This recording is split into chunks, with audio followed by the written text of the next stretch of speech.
The soft glow of evening lights filtered through the fogged windows of Riverside Diner. Located on the outskirts of Oakwood, Pennsylvania, the small roadside establishment had seen better days. Its yellow neon sign flickered occasionally, casting uneven shadows across the nearly empty parking lot. Inside, the warmth contrasted with the October chill that had descended upon the town like an unwelcome visitor. Thomas Warren sat alone at his usual corner table, his weathered hands wrapped around a bowl of soup that had long since stopped steaming. At 40, his face carried the quiet dignity of someone who had shouldered more than his fair share of life's burdens. The creases around his eyes deepened as he glanced at the empty chair across from him, his evening ritual unchanged for the past 3 years. The waitress Doris approached with practiced caution. She'd worked at Riverside long enough to understand Thomas's unspoken boundaries. "Anything else tonight, Thomas? Dessert, maybe?" Her voice carried the gentle concern of someone who had witnessed his solitary dinners too many times to count. Thomas shook his head, his eyes briefly meeting hers. "Just a check, Doris. Thanks." The words emerged quietly, almost as if he was conserving what little energy remained after a day of rebuilding transmissions and replacing timing belts at Warren Garage. Doris nodded, sliding the bill onto the table before retreating. She'd stop at the counter and add another slice of apple pie to his takeout bag, the kind Abby liked, even though he never ordered it. Some things didn't need to be said aloud. Thomas's gaze drifted back to the second set of silverware he'd arranged neatly on the opposite side of the table. 3 years, 2 months, and 16 days since Jennifer had occupied that seat. The cancer had taken her quickly. Too quickly for proper goodbyes. Too quickly for Abby to understand why Mommy wasn't coming home from the hospital. The medical bills still arrived with ruthless regularity, a monthly reminder of his failure to save her. The bell above the diner door chimed, drawing Thomas from his thoughts. Cold air rushed in, carrying with it the sound of rain that had begun to fall. A young woman stood in the doorway, clutching the hand of a small boy. Both were soaked, their clothes clinging to them like a second skin. The woman's eyes darted around the diner, a mixture of desperation and fear evident even from across the room. Thomas recognized that look. He'd seen it in his own mirror during those first months after Jennifer's passing.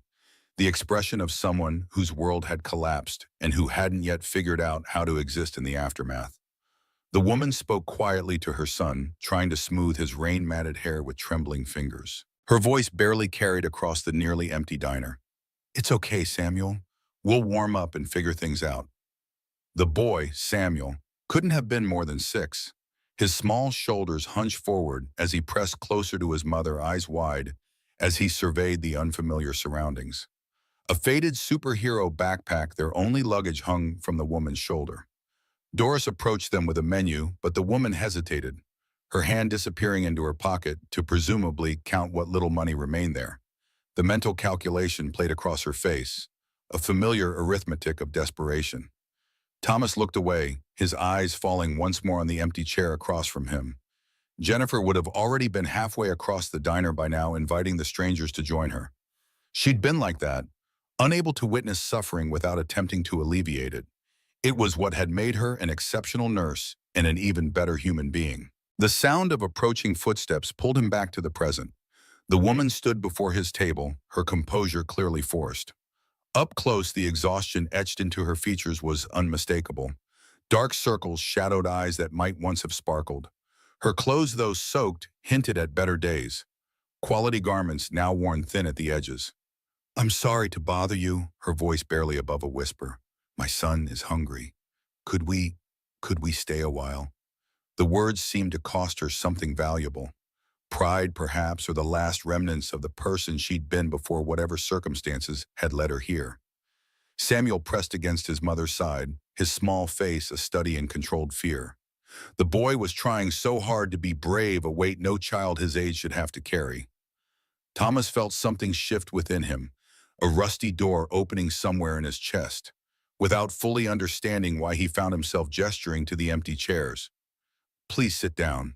No one should eat alone tonight." The relief that washed over the woman's face was palpable. "Thank you, I'm Hannah. This is my son, Samuel." She guided the boy into one of the chairs before taking the seat that had remained empty for over 3 years. Thomas nodded, suddenly uncomfortable with the breach in his routine. "Thomas Warren." He signaled to Doris, who approached with raised eyebrows. Could we get 2 more bowls of soup and grilled cheese for the boy? Hot chocolate, too. Hannah's eyes widened. Sir, we can't. We couldn't possibly, Thomas interrupted gently. I insist. The words surprised even him. When was the last time he'd insisted on anything beyond being left alone with his grief? Samuel looked up at his mother, his face brightening for the first time. Can I really have hot chocolate, Mom? Hannah's voice cracked slightly. Yes, baby, you can. On the simple exchange revealed volumes about their recent history. Small pleasures had clearly become rare luxuries. The food arrived quickly. Samuel ate with the intensity of someone who hadn't seen a proper meal in days. Hannah tried to maintain some dignity, but her hands trembled as she lifted the spoon to her lips. The warmth of the soup brought color back to her cheeks, making her appear younger, less haunted. Thomas watched them eat, feeling like an intruder in his own ritual. The questions he should be asking remained unspoken. Where they had come from, where they were going, why they were alone and afraid on a rainy October night. But something in Hannah's posture warned him away from prying. Some stories needed time. When did you last eat? The question escaped before he could reconsider. Hannah hesitated, her spoon hovering midair. Yesterday morning, a gas station muffin. We split it.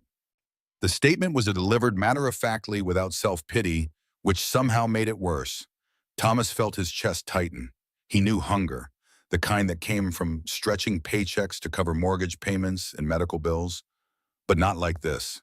Not the hunger that drove someone to approach a stranger in a diner. Where are you staying tonight? He asked, already guessing the answer. Hannah looked down at her soup. We'll figure it out. Maybe the shelter downtown if they have space. Thomas knew that shelter. It was perpetually full, especially as the weather turned colder. And it wasn't safe. Not for a young woman, and certainly not for a child. The knowledge sat uncomfortably in his stomach. Samuel, oblivious to the weight of the conversation, laughed at something Doris had said as she refilled his hot chocolate. The sound startled Thomas, bright and unrestrained. It had been 3 years since he'd heard a child's laughter in this diner. It sounded like life itself, a counterpoint to the quiet death he'd been nurturing at this corner table. Hannah noticed Thomas glancing repeatedly at the second set of silverware, the untouched napkin, the empty chair that seemed to hold significance beyond its physical presence. Her eyes asked the question her lips didn't form. I was waiting for someone, Thomas finally offered. She's in heaven now. The table went quiet. Samuel, with the innocent wisdom only children possess, spoke softly. Maybe she's watching us eat together. My grandma's in heaven, too. Mom says she still sees us. Thomas felt something break inside him, not in the devastating way he'd grown accustomed to, but in a way that created space for something new. The sensation was foreign, almost forgotten. He looked at Hannah, truly seeing her for the first time. Your boy's smart. She smiled, a genuine expression that transformed her face, revealing the woman she might have been before fear became her constant companion. Too smart sometimes. When the meal ended, Thomas paid without discussion, leaving a generous tip for Doris. As they prepared to leave, Hannah's voice was barely audible. Thank you. We'll pay you back someday. Thomas shook his head. You already have. You reminded me why I'm still here. They didn't leave immediately. Thomas couldn't explain the words that came next. Perhaps it was the steadily worsening rain outside, or perhaps it was the way Samuel kept eyeing the dessert menu with poorly concealed longing. Stay a little longer. It's freezing out there. The invitation surprised him as much as it seemed to surprise Hannah. She hesitated, but Samuel was already settling back into his chair, the decision made. Doris appeared moments later with 3 slices of apple pie that Thomas hadn't ordered, but somehow knew would come. Samuel took a bite and his entire face lit up. Mom, it tastes like Grandma's. The simple pleasure in his voice made something in Thomas's chest ache. Hannah smiled again, this time with a hint of sadness. Grandma made the best puts. Past tense? Thomas asked gently. Hannah nodded. She passed 2 years ago. Stroke. She paused, the weight of memory visible in her expression. After that, things got harder. Thomas understood all too well how loss could unravel everything else, like pulling a single thread that somehow dismantled the entire fabric of existence. He didn't offer platitudes. They both knew the hollowness of "I'm sorry for your loss" when the loss had reshaped your entire world. They ate slowly as the diner emptied around them, leaving just them and the hum of the old refrigerator in the back. Samuel began to talk the way children do when they feel safe. He told Thomas about his favorite cartoon, about the frog he'd caught last summer, about how he wanted to be a firefighter when he grew up, because firefighters save people. Thomas found himself smiling, a small expression rusty from disuse but genuine. That's a good reason. Hannah watched Thomas carefully, noticing things with the heightened awareness of someone accustomed to evaluating potential threats. She saw how he listened to Samuel as if every word mattered, the way his eyes softened when her son laughed, the way he still occasionally glanced at that empty chair as if checking whether its former occupant would approve of these interlopers at his table. "You have kids?" she asked. Thomas pulled out his phone, showing her a photo of a little girl with dark curls and a gap-toothed smile. "A daughter, Abby. She's 9. Staying with my in-laws this week." "Does she look like you?" Thomas shook his head, pulling up another photo. "She looks like her mom." He turned the screen toward Hannah, revealing a woman with kind eyes and Jennifer's bright smile. Hannah saw the pain flicker across his face. "How long has it been?" 3 years, 2 months, 16 days. The precision of it revealed the depth of his counting, of his careful preservation of the time since. "I'm sorry," Hannah said, and unlike most who offered those words, her eyes conveyed genuine understanding. Thomas shrugged slightly. "Everyone's sorry, but sorry doesn't bring her back, so I just keep going. For Abby." A silence fell between them, not uncomfortable, but weighted with shared comprehension of grief's geography. Hannah's eyes fell on Thomas's left hand, noticing for the first time a faded burn scar that twisted across his palm and disappeared beneath his sleeve. "How did that happen?" she asked, nodding toward his hand. Thomas looked down as if surprised to find the scar still there, a permanent part of his landscape. "Fire, about 12 years ago. I worked in a restaurant kitchen back then. Grease fire got out of control. 3 people were trapped in the back. You went in after them." Hannah's voice held no surprise, as if she'd already categorized him as someone who would run toward danger rather than away from it. Someone had to. The simplicity of his response revealed more about Thomas Warren than an hour of conversation. "Did you get them out?" "Yeah, all 3. One was the dishwasher kid, was only 17. He's a chef, now sends me a card every Christmas." Thomas spoke matter-of-factly, uncomfortable with the implied heroism. Samuel's eyes had grown huge. "You're a hero." Thomas shook his head quickly. "No, I'm just a guy who didn't think. I just moved." Hannah saw it differently. "You saved people back then," she said softly. "Tonight you saved us." Thomas shifted in his seat, visibly uncomfortable with her assessment. "I just bought dinner." "You gave us more than food. You gave us dignity. You didn't look at us like we were less." Her voice cracked on the last word. Thomas's throat tightened. "You're not less. You're just in a hard spot. We all end up there sometimes." The words emerged rough-edged, but genuine. Hannah wiped her eyes quickly, not wanting Samuel to see her cry. Thomas recognized the gesture, the parental instinct to shield children from adult vulnerabilities. He changed the subject.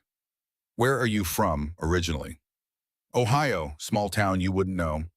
Her response was deliberately vague, raising questions she clearly wasn't ready to answer. "What brought you here?" Hannah's face darkened. "I was trying to get away. Somewhere he wouldn't find us." "Your ex?" Thomas kept his voice neutral, making it a question rather than an assumption.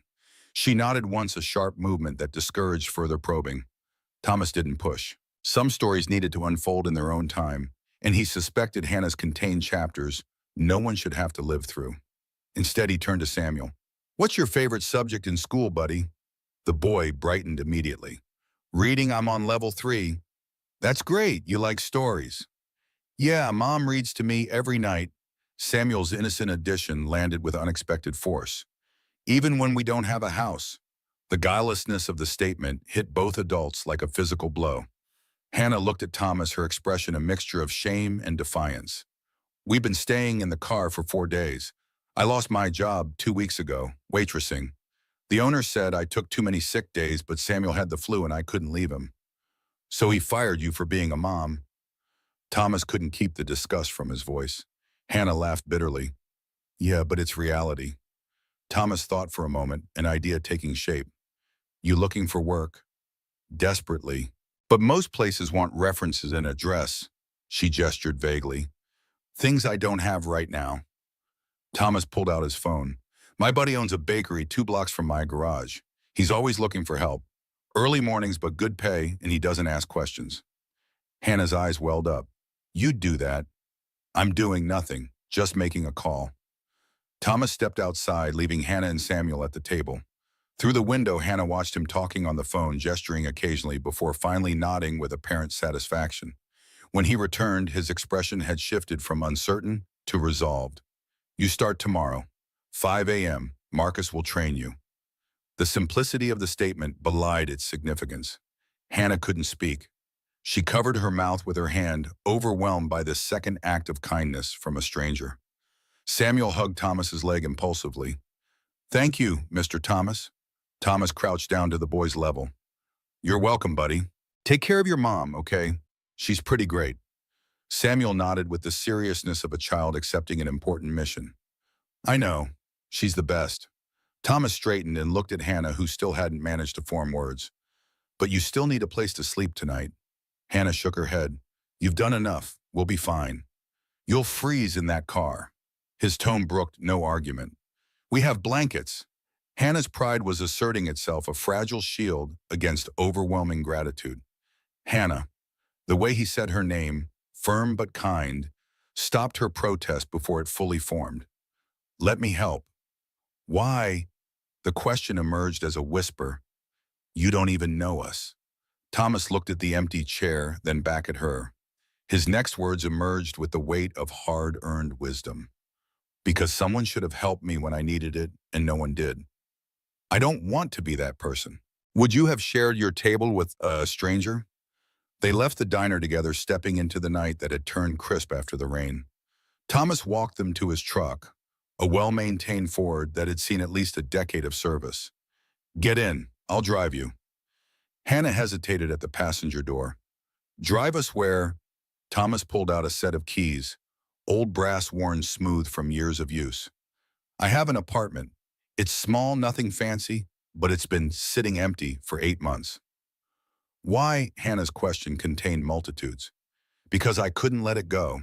It was our first place, mine and Jennifer's. Before Abby, before the house, before everything.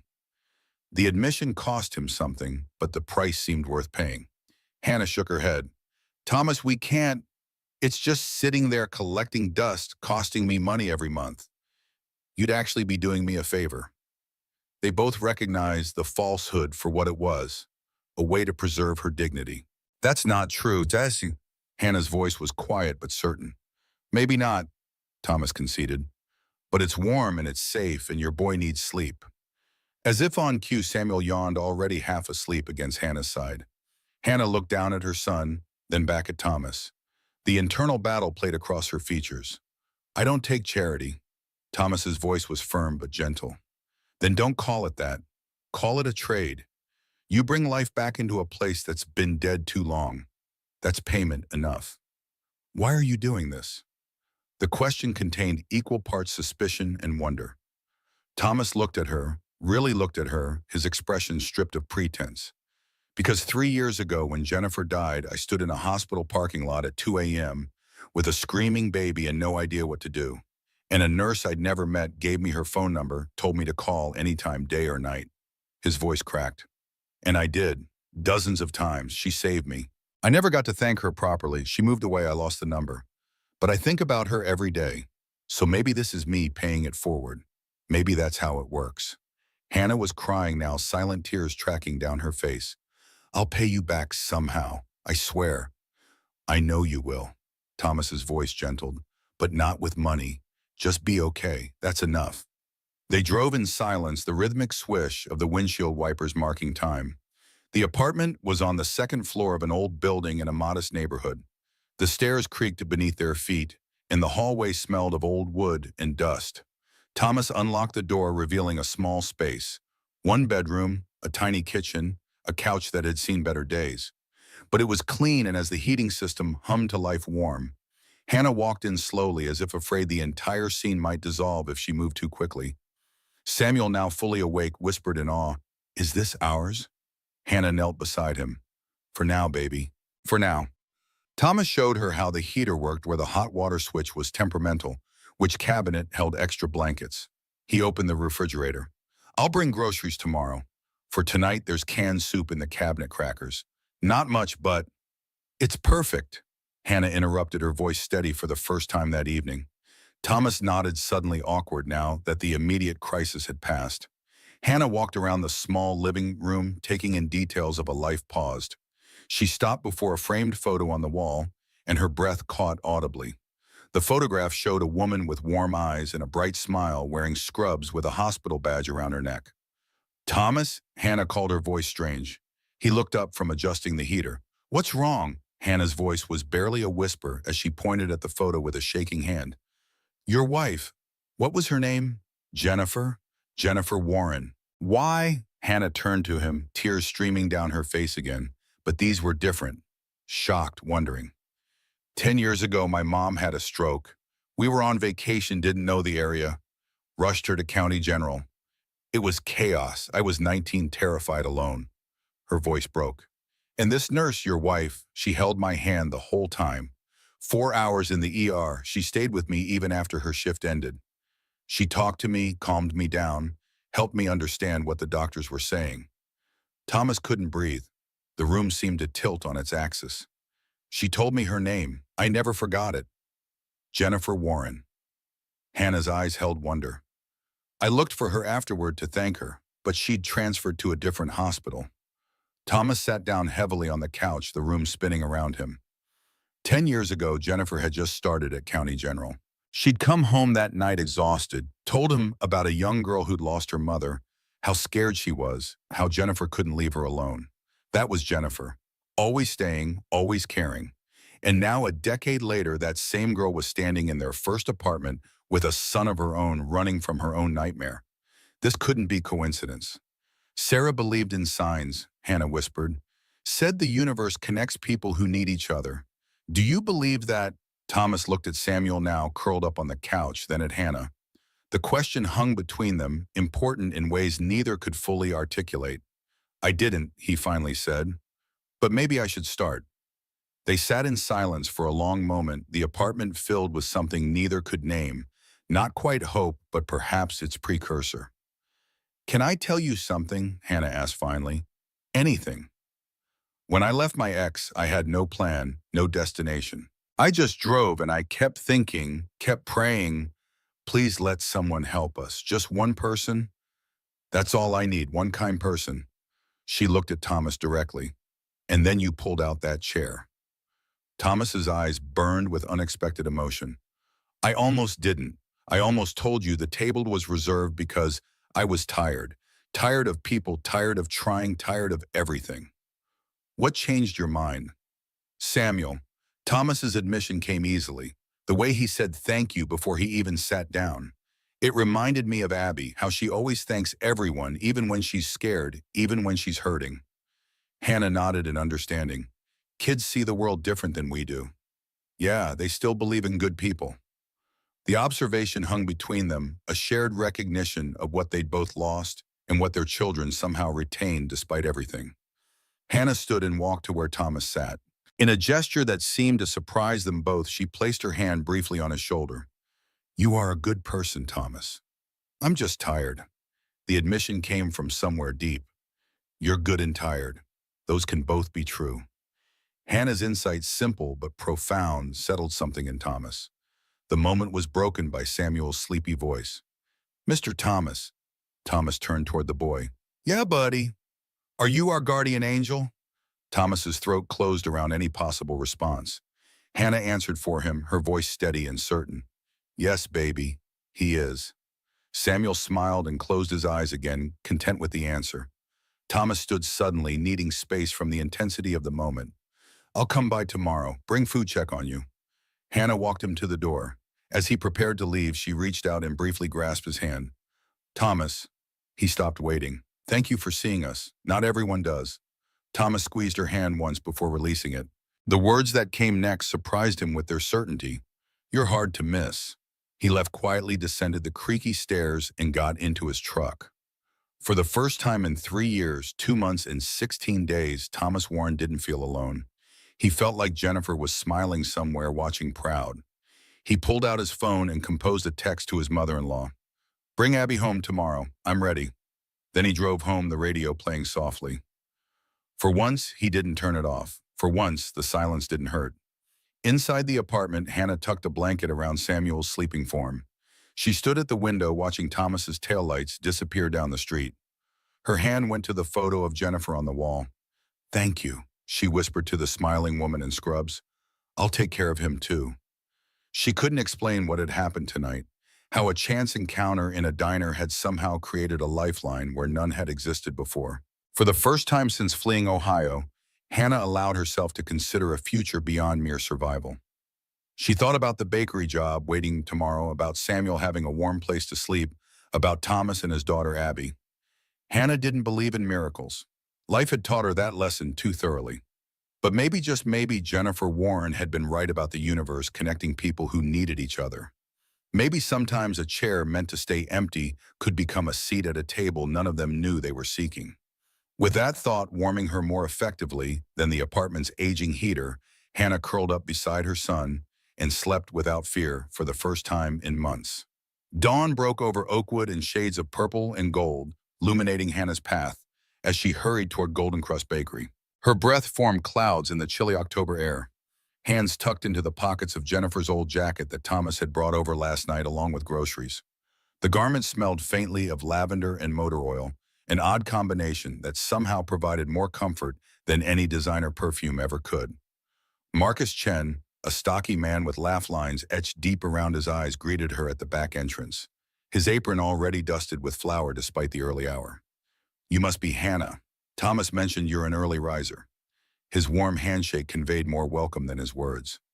The kitchen hummed with pre-dawn energy, ovens already radiating heat, mixers whirring, the scent of yeast and sugar hanging heavy in the air. Hannah's culinary experience had been limited to diner fare and home cooking, but she absorbed Marcus's instructions with the intensity of someone who understood this opportunity represented more than just employment. "I've got a family coming at 7 to pick up a birthday cake. Think you can handle frosting these cupcakes while I finish it?"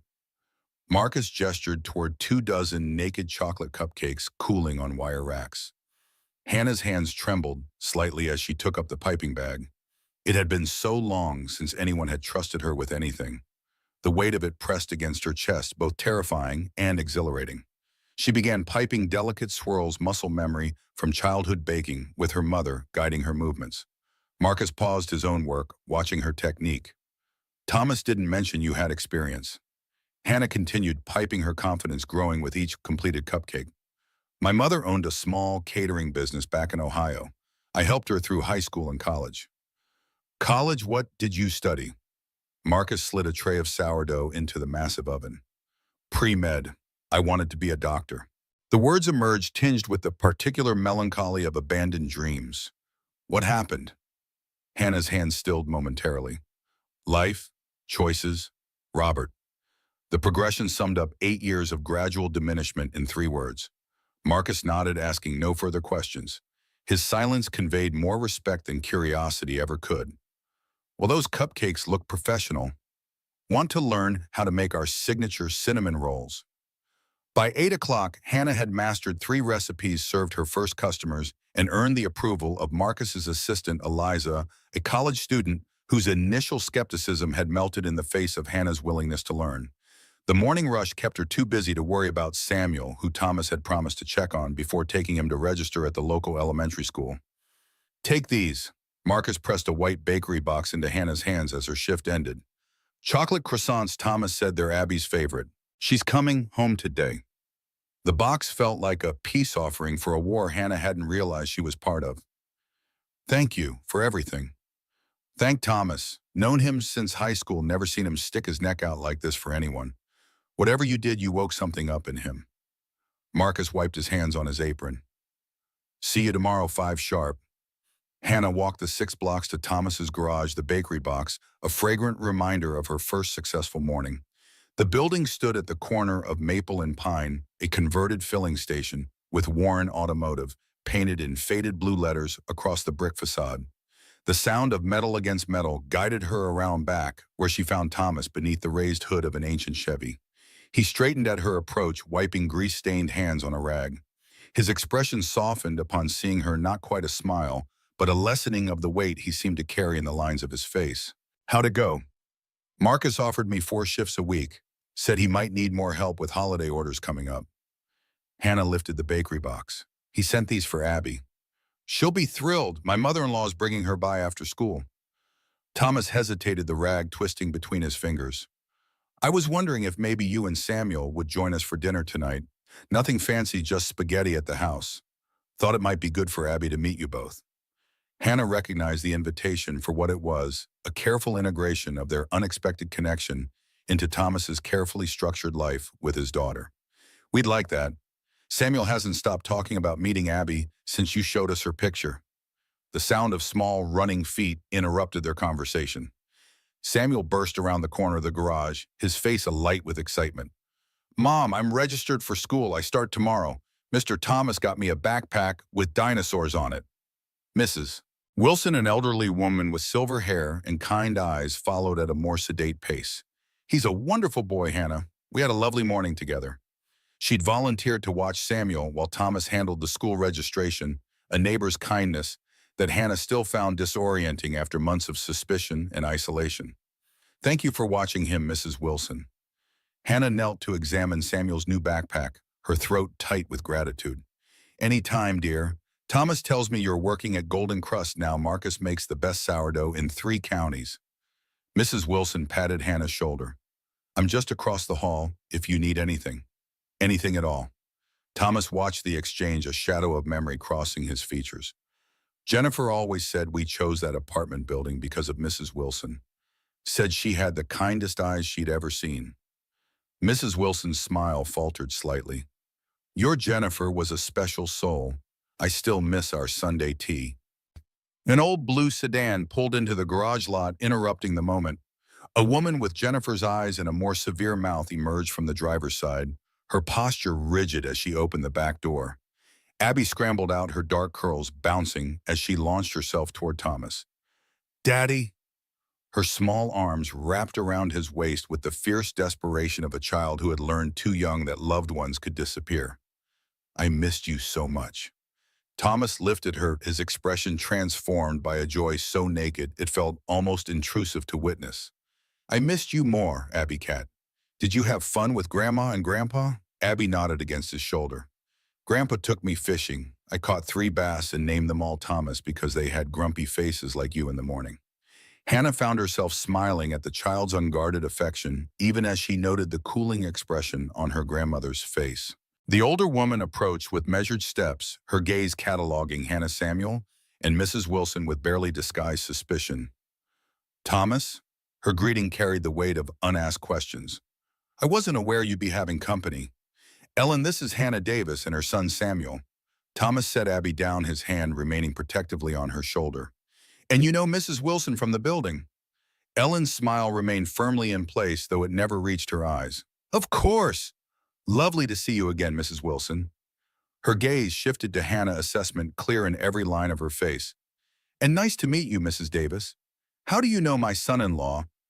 The question carried implications Hannah wasn't prepared to address. "It's Miss, actually, and we just recently met. Your son-in-law has been very kind to us during a difficult time." Ellen's eyebrows rose fractionally. "Thomas has always had a soft heart. It was one of the things our Jennifer loved most about him." The emphasis on "our Jennifer" established clear territory. Hannah recognized the warning for what it was, a mother's protection of her dead daughter's place in this family, in this man's life. Thomas sensed the tension, his hand squeezing Abby's shoulder gently. "Hannah and Samuel are joining us for dinner tonight, Ellen. I'm making spaghetti. You're welcome to stay." Ellen's refusal arrived with practiced politeness. "I wish I could, but Richard is expecting me back. He's having trouble with his arthritis again." She knelt to kiss Abby goodbye, whispering something in the girl's ear that made her glance at Hannah with newfound wariness. After Ellen's departure, an awkward silence descended until Samuel approached Abby with the direct simplicity of childhood. "I like your shoes. They light up when you walk." Abby demonstrated with a small stomp, the lights in her sneakers flashing red and blue. Dad got them for my birthday. Do you want to see the treehouse behind the garage? Dad built it, but doesn't let me go up alone because he says I'm adventurous to the point of self-destruction. The children disappeared around the corner, their voices fading into excited chatter. Thomas watched them go, something like relief softening his features. Ellen means well. Jennifer was their only child. She's protecting her memory.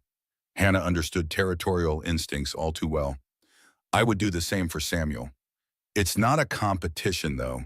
Thomas closed the hood of the Chevy with a solid thunk. Jennifer would have been the first to help you. Ellen knows that. Does she? Hannah's question hung between them, heavier than its two syllables should allow. Thomas didn't answer directly. Let me finish up here. We can head to the house in about an hour. Hannah nodded, retreating to gather Samuel.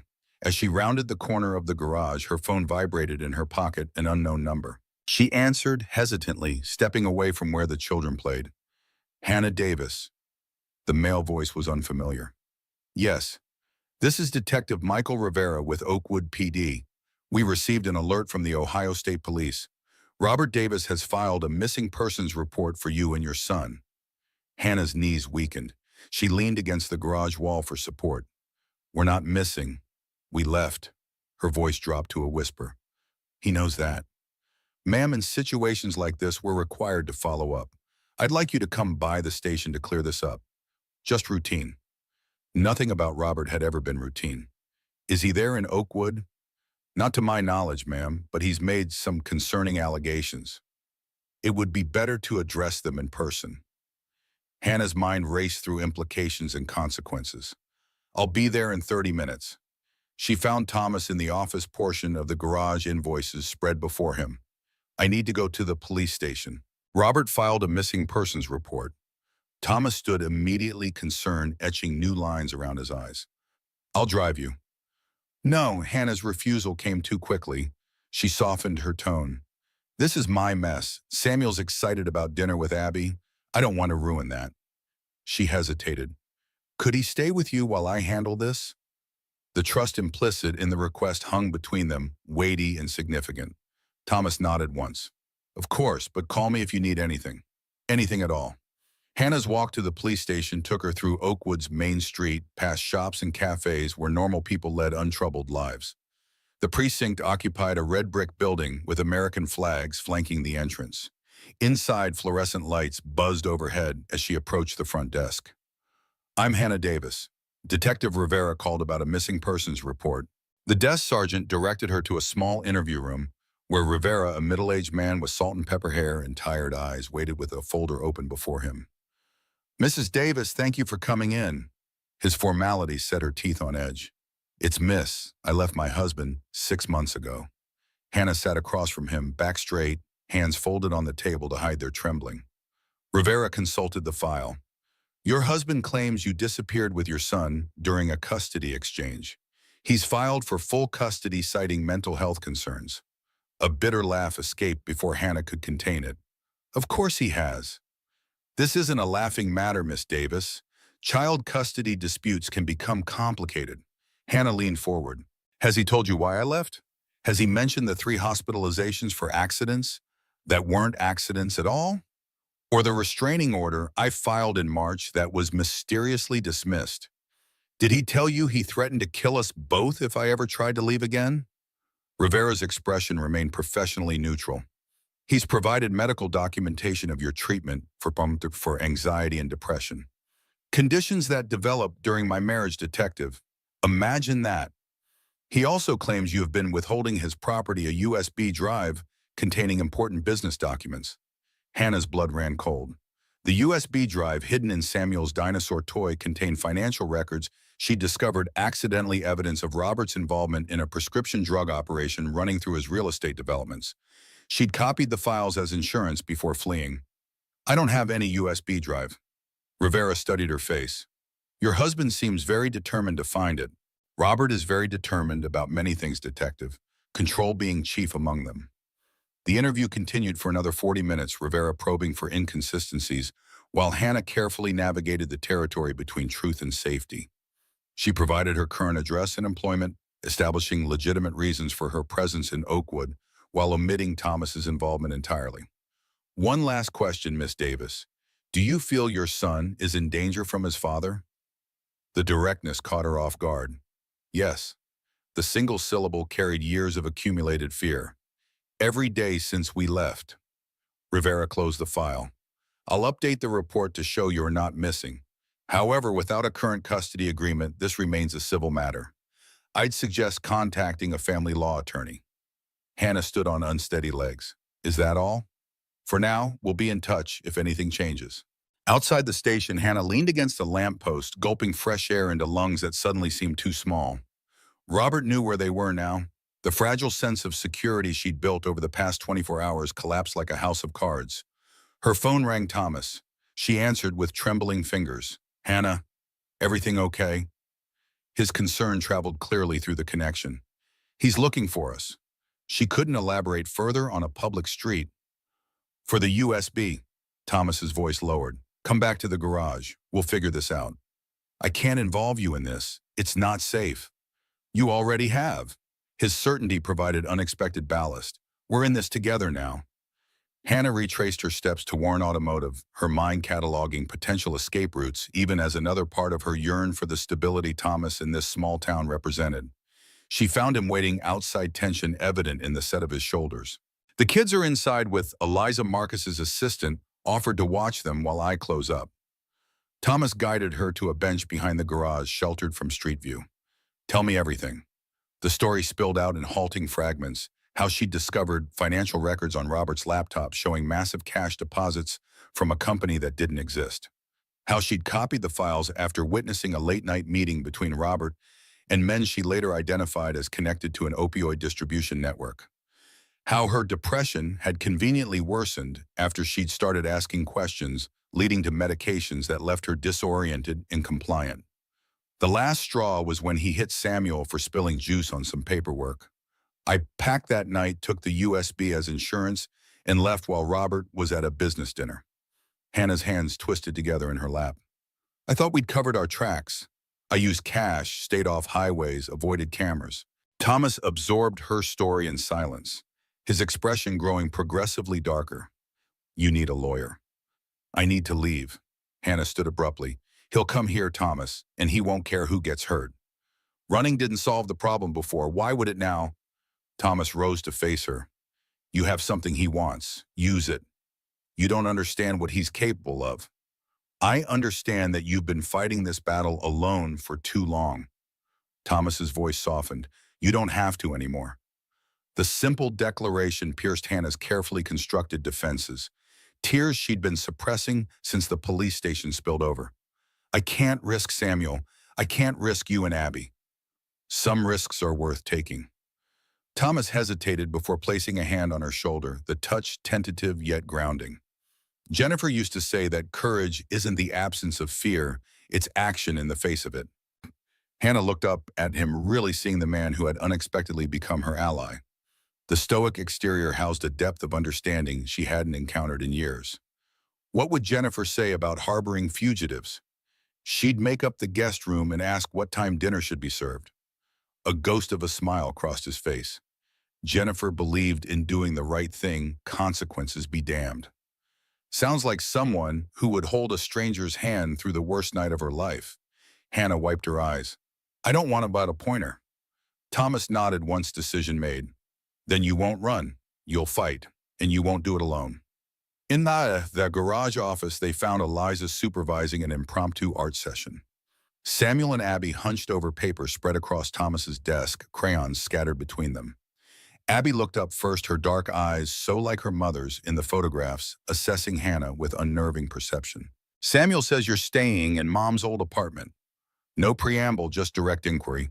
Hannah nodded, uncertain how to navigate this conversation with a 9-year-old still grieving her mother. Just until we find our own place. Dad says Mom helped you once a long time ago. Abby's gaze remained steady. Is that why he's helping you now? The question contained layers no child should have to consider: legacy's obligation, the complex geometry of adult relationships. Hannah crouched to meet Abby at eye level. Your dad is helping us because he's kind, just like your mom was, but we won't stay any longer than we need to. Abby considered this, her small face serious beyond her years. Mom's favorite color was yellow. She painted the kitchen in the apartment yellow even though Dad said it looked like mustard exploded on the walls. The non sequitur caught Hannah off guard. It's still yellow, a little faded but still bright. Something in Abby's posture relaxed fractionally. Good. She wouldn't want it changed. With that pronouncement, she returned to her drawing. Thomas watched the exchange with an expression Hannah couldn't quite decipher: pride, perhaps, or wonder at his daughter's resilience. He thanked Eliza, who departed with a knowing glance between Hannah and Thomas that suggested their connection had become a topic of local speculation. The drive to Thomas's home passed in comfortable silence, both adults lost in their thoughts, while the children chattered in the back seat. The house surprised Hannah, not the modest bungalow she'd expected, but a two-story craftsman with a wraparound porch and mature oak trees shading the yard. Thomas had mentioned he'd built it for Jennifer after Abby was born, his skills as a former contractor evident in the custom woodwork and thoughtful design. Inside the house reflected both Thomas's utilitarian nature and Jennifer's more whimsical influence. Practical furniture sat alongside colorful artwork and framed photographs. The spaces Jennifer had once occupied remained undisturbed. Her reading glasses still rested on a side table, a half-finished novel bookmarked beside them. Dinner preparation provided welcome distraction, with Samuel appointed official pasta tester and Abby demonstrating proper garlic bread technique with the seriousness of a television chef. Hannah found herself relaxing into the domesticity despite the cloud of Robert's reappearance hanging over her. They ate at the kitchen table, the conversation flowing with surprising ease. Samuel shared stories from their road trip that made even Thomas laugh, particularly his description of a roadside dinosaur museum where half the exhibits were anatomically inaccurate.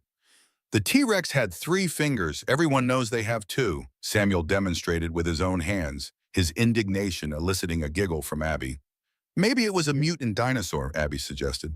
Like the X-Men, but prehistoric. Thomas watched the children's interaction with naked relief. He'd clearly worried about Abby's reaction to these interlopers in their carefully constructed life. Hannah understood she'd harbored similar concerns about Samuel becoming attached to temporary figures. Yet there was nothing temporary in the way Thomas chopped vegetables or helped Samuel reach the sink to wash his hands.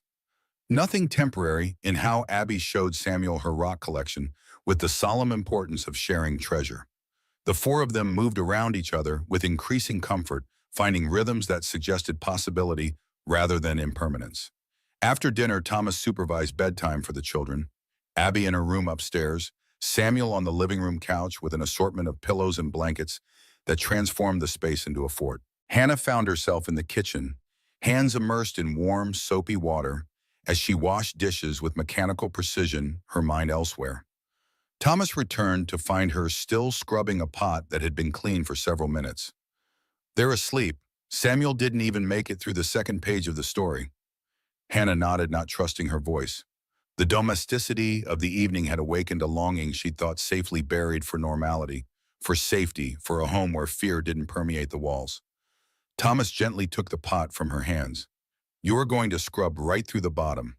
Sorry, force of habit. Hannah dried her hands, avoiding his gaze. Robert was particular about how dishes were done. Robert sounds like an absolute delight.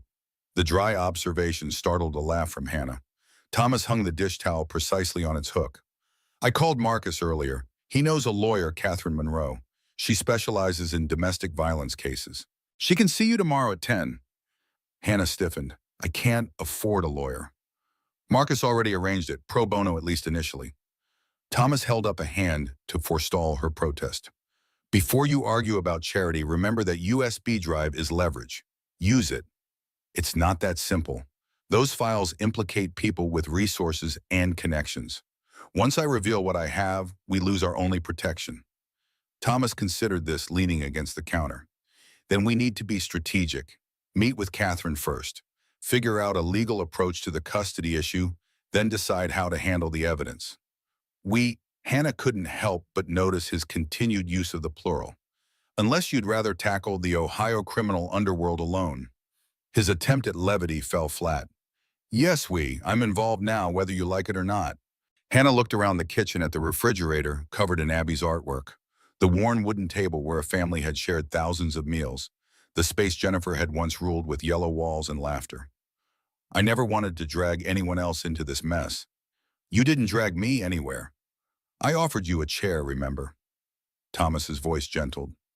Sometimes the burdens we're most determined to carry alone are exactly the ones we need help with.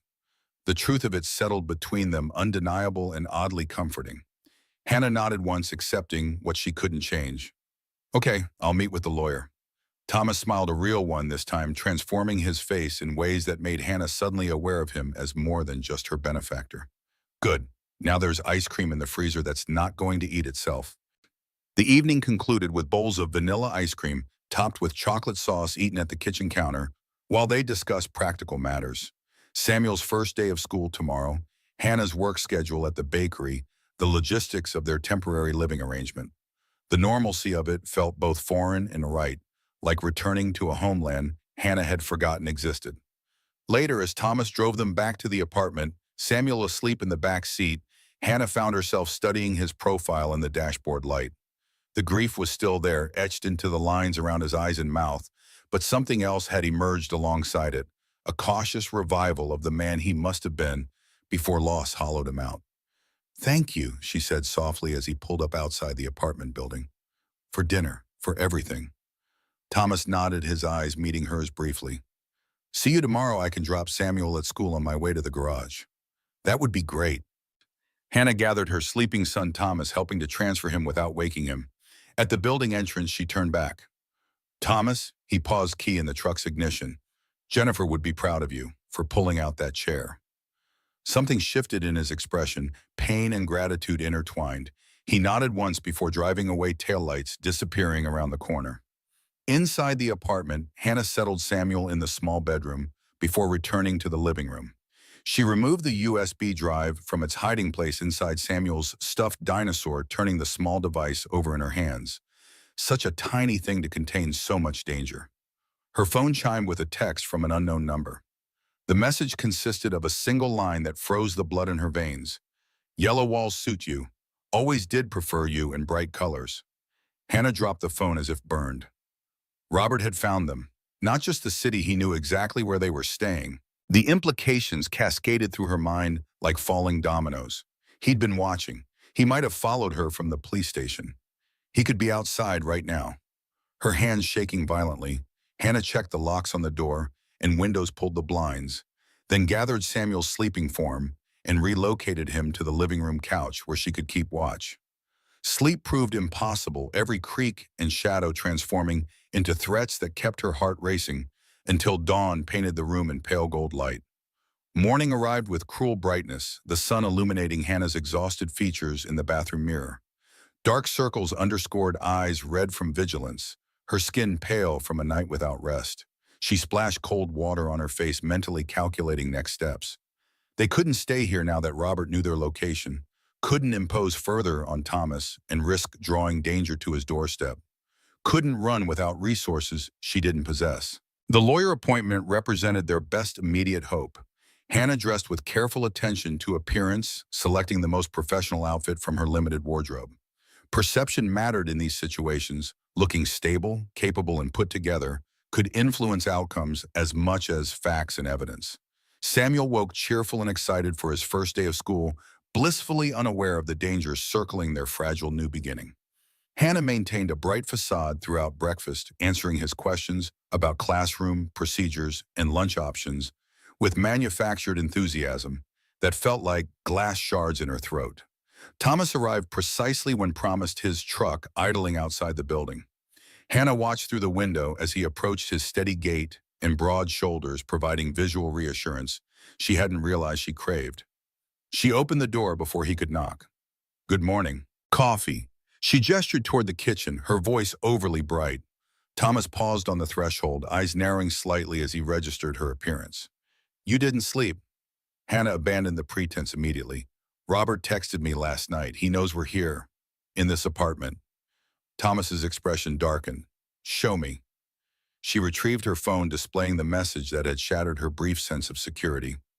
Thomas read it twice, his jaw tightening visibly. Pack your things. You're staying with us. I can't do that to you and Abby. Hannah shook her head. He's dangerous, Thomas. So am I when someone threatens people I care about. The quiet certainty in his voice sent an unexpected shiver down Hannah's spine. This isn't a debate. Samuel will be safer at my house. So will you. Samuel emerged from the bedroom backpack slung over one shoulder. Morning, Mr. Thomas. Is Abby coming to school with us? Not today, buddy. She goes to Oakwood Elementary. You're at Riverside for now. Thomas ruffled the boy's hair. But she's excited to hear all about your first day tonight. Samuel's face lit up. We're coming for dinner again. Thomas glanced at Hannah, challenge evident in his raised eyebrow. She sighed, recognizing when she was outmaneuvered. Actually, it looks like we might be staying with Mr. Thomas for a few days, just until we get some things sorted out. Samuel's cheer contrasted sharply with Hannah's apprehension. As they loaded their meager belongings into Thomas's truck, she couldn't shake the sensation of invisible eyes tracking their movements. Robert's presence felt tangible despite his physical absence, a suffocating awareness that had defined her existence for years. They dropped Samuel at Riverside Elementary, Hannah maintaining composure through the routine of meeting his teacher and establishing drop-off procedures. Only after watching him disappear into the building did she allow her shoulders to slump. Exhaustion claiming territory, she'd temporarily ceded to maternal duty. The lawyer's office is downtown. We have about 40 minutes. Thomas guided her back to the truck. Tell me everything you know about Robert's connections here in Oakwood. Anyone he might have contacted, any properties his company owns, any reason he might have been familiar with this area before. Hannah considered the question. His development company, Davis Properties, expanded into Pennsylvania last year, mostly commercial real estate along the I-76 corridor. I don't know specifics, but he mentioned projects in the greater Pittsburgh area. Oakwood's 3 hours from Pittsburgh. Distance doesn't matter to Robert when he wants something. Hannah stared out the window at the passing storefronts. He has resources, Thomas. Money, connections with people who don't follow rules or respect boundaries. Thomas drove in silence for several blocks, his expression contemplative. Finally, he spoke.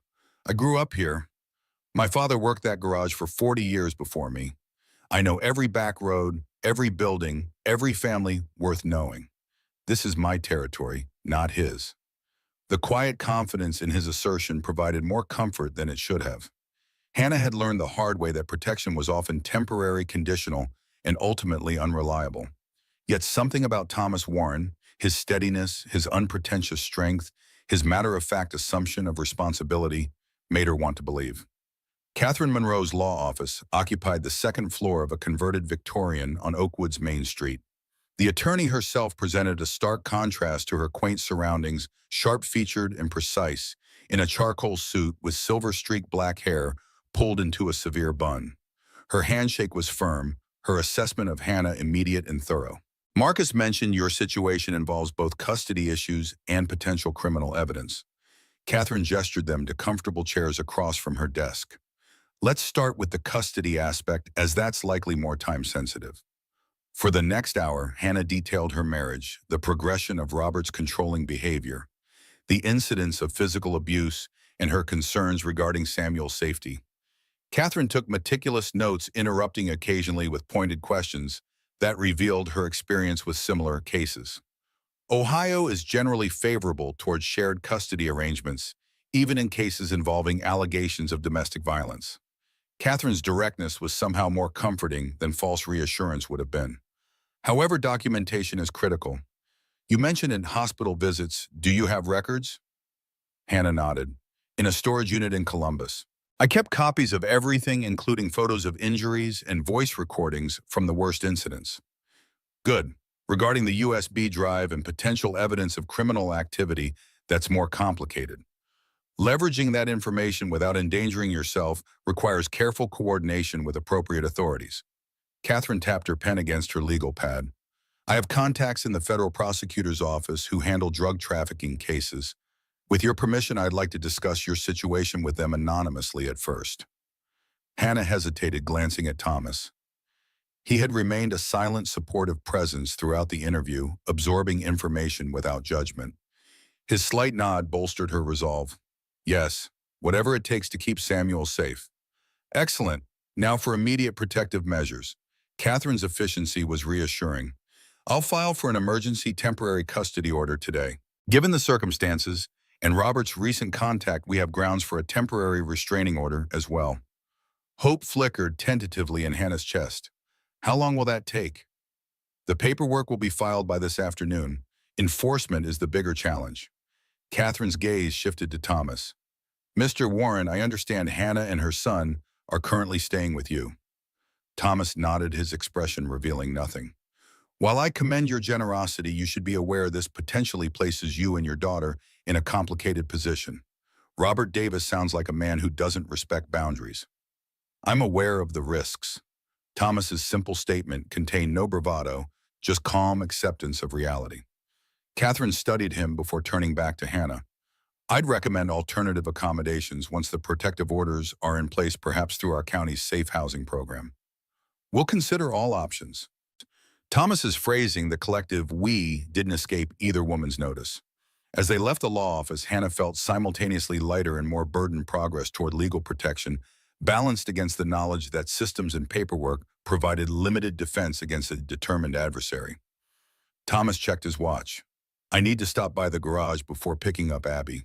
Marcus said you are not scheduled until tomorrow morning. Do you want me to drop you at the house? The thought of being alone, even in Thomas's secure home, sent anxiety coursing through Hannah's veins. Actually, could I come with you to the garage? I'd rather not be alone right now. Understanding dawned in Thomas's eyes. Of course. The afternoon passed in surprising comfort. Hannah settled in the garage's small office, helping organize invoices while Thomas worked on vehicles outside. The mechanical sounds provided soothing background noise as she sorted paperwork, discovering a talent for organization that impressed even Thomas when he came to check on her. You've got a system going already. He surveyed the newly arranged filing cabinet with appreciation. Hannah shrugged. It's similar to how medical records are organized. File by date, cross-reference by service, type color code for follow-ups. Med school training showing through. I guess some skills stick around even when dreams don't. She closed a drawer with finality. I should pick up Samuel. What time does school dismiss? 3:15. We've got about 20 minutes. Thomas hesitated. Hannah, about what Catherine said, the safe housing program. Maybe she's right. Hannah stiffened. You want us to leave? I want you to be safe. Both of you. Thomas ran a hand through his hair, a rare gesture of uncertainty. I promised to help, and I meant it. But I need to consider Abby, too. The rational part of Hannah acknowledged the validity of his concern. The part still raw from Robert's text message felt the familiar sting of rejection. Of course, I understand. We'll look into it tomorrow. Hannah, Thomas's voice stopped her retreat. I'm not asking you to leave today or even tomorrow. I'm asking you to consider all options, including ones that might be safer for everyone in the long run. She nodded, not trusting her voice. The fragile connection they'd forged seemed suddenly tenuous, a temporary arrangement rather than the foundation it had begun to feel like. The school pickup line provided welcome distraction, Samuel emerging from the building with excited chatter about his new class, new friends, and the library books he'd borrowed. His happiness provided momentary respite from the darker concerns shadowing Hannah's thoughts. They collected Abby next her school located across town.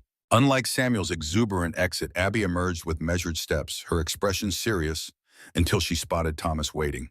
Only then did her face transform, years falling away as she ran to him. Dad, I got picked for the science fair team. Her excitement bubbled over as she climbed into the truck. We're building a model ecosystem with real plants in isopods. That's the scientific name for roly-poly bugs. That's fantastic, Abby Cat. Thomas's pride shone through his usual reserve. You've been wanting to join since last year. Abby nodded before noticing Hannah and Samuel in the back seat. Her enthusiasm dimmed slightly. Oh, hi. Hey, Abby. Samuel leaned forward eagerly. I got to use a real microscope at school today. We looked at onion cells, and they had these walls that looked like building blocks. Abby's interest visibly piqued. Cell walls. Plants have them, but animal cells don't. Did you see the nucleus? It's like the cell's brain. The children's conversation quickly escalated into enthusiastic scientific discussion that continued all the way to Thomas's house. Hannah watched their interaction with mixed emotions.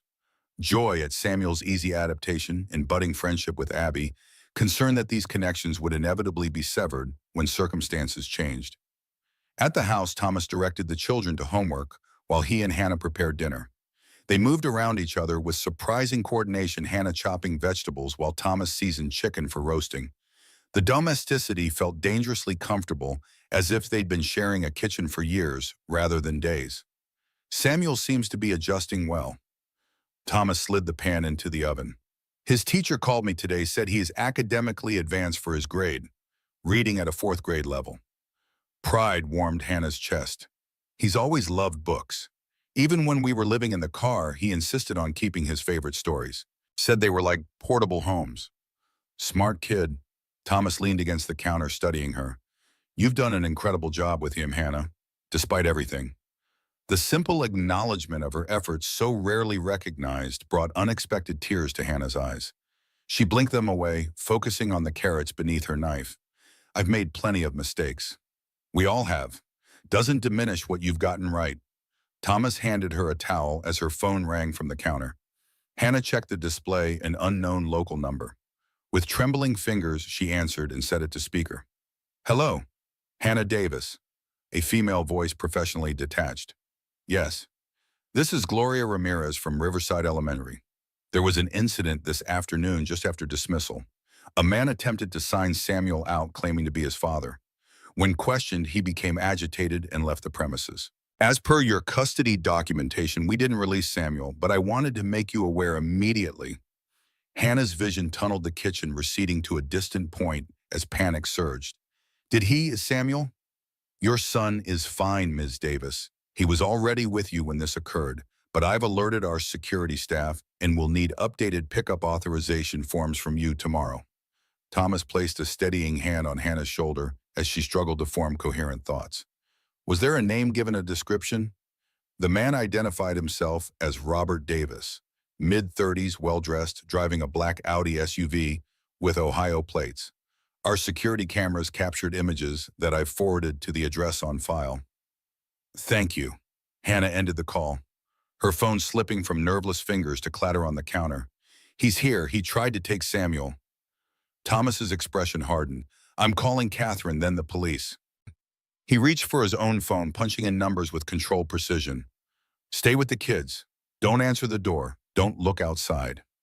Hannah nodded mechanically, moving toward the living room where Samuel and Abby sat at the coffee table, homework spread before them, blissfully unaware that their fragile peace had already been breached. The remainder of the evening passed in a blur of police reports and security arrangements. Officer Rodriguez arrived to take statements and review the school's security footage, which clearly showed Robert attempting to remove Samuel from school.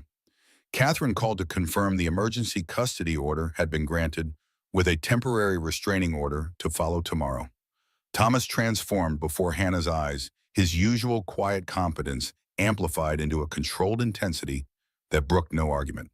He checked windows and doors, installed additional locks, and activated a security system Hannah hadn't realized the house possessed. Only after the children were finally asleep, Samuel in the guest room, Abby in her own bedroom upstairs, did the facade crack. Thomas collapsed onto the living room couch, exhaustion evident in every line of his body. I called Marcus. He's sending 2 guys from his church to watch the house tonight. Thomas ran both hands over his face. Ex-military, both of them. Good men. Hannah sat beside him, the weight of responsibility crushing her chest. I've brought danger right to your doorstep. To Abby. Robert brought the danger, not you. Thomas's voice carried absolute certainty. None of this is your fault. It feels like my fault.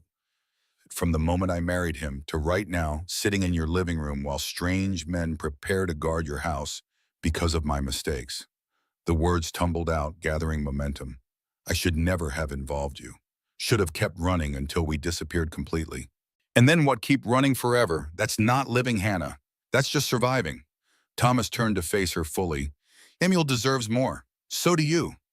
What about what Abby deserves, what you deserve? Hannah couldn't stop the bitter edge that crept into her voice. None of you signed up for this? Maybe not, but here we are anyway.